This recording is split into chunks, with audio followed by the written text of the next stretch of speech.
একদিন একটা স্কুলের টিচার ভাবলেন তিনি তার ক্লাসের সবচেয়ে বুদ্ধিমান ছেলেটিকে আজকে খুঁজে বের করবেন। তারপর ক্লাসে থাকা সমস্ত ছেলেদের দিকে উদ্দেশ্য করে স্যার বললেন, এখানে এমন কে আছো যে নিজেকে সবচেয়ে বুদ্ধিমান মনে করো? 3টি ছেলে হাত তুলে দাঁড়ালো, বলল, স্যার আমি সবচেয়ে বুদ্ধিমান।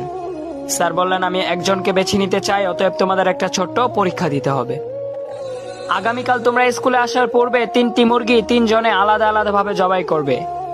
মুরগি 3টিকে এমন জায়গায় জবাই করবে যেখানে তুমি ব্যতীত অন্য কেউই দেখতে পাবে না, অতএব তোমার কারোর কাছে জবাবদিহি করতে হবে না। 3টি ছেলে হেসে উঠলো এবং বলল, স্যার এটা তো খুব সহজ, আমরা আগামীকাল অবশ্যই এটা করব। পরের দিন ক্লাসে 3টি ছেলেই উপস্থিত হলো। নাম্বার 1 উঠে দাঁড়ালো, বলল, স্যার আমি মুরগিটিকে আমার বন্ধু রুমে জবাই করেছি, যেখান থেকে আমাকে কেউই দেখতে পায়নি, অতএব আমার কারোর কাছে জবাবদিহি করতে হবে না। এভাবে নাম্বার 2 উঠে দাঁড়ালো, বলল, স্যার আমি মুরগিটিকে আমার বাড়ি থেকে অনেক দূরের একটি জঙ্গলে জবাই করেছি, যেখানে আমি ছাড়া অন্য কেউই দেখতে পাইনি, দিনের বেলায় ভয়ে কেউ প্রবেশ করে না, অতএব আমার কারোর কাছে জবাবদিহি করতে হবে না।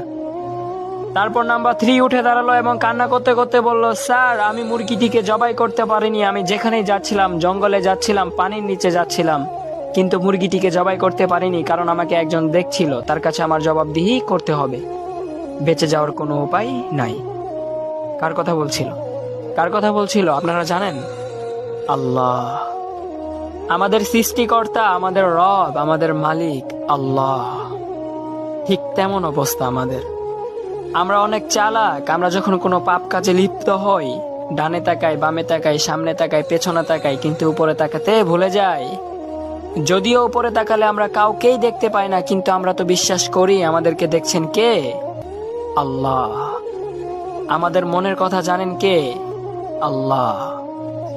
আল্লাহ বুবা ব্যক্তির কথাও কিন্তু জানে। কি জানেন না? জানে।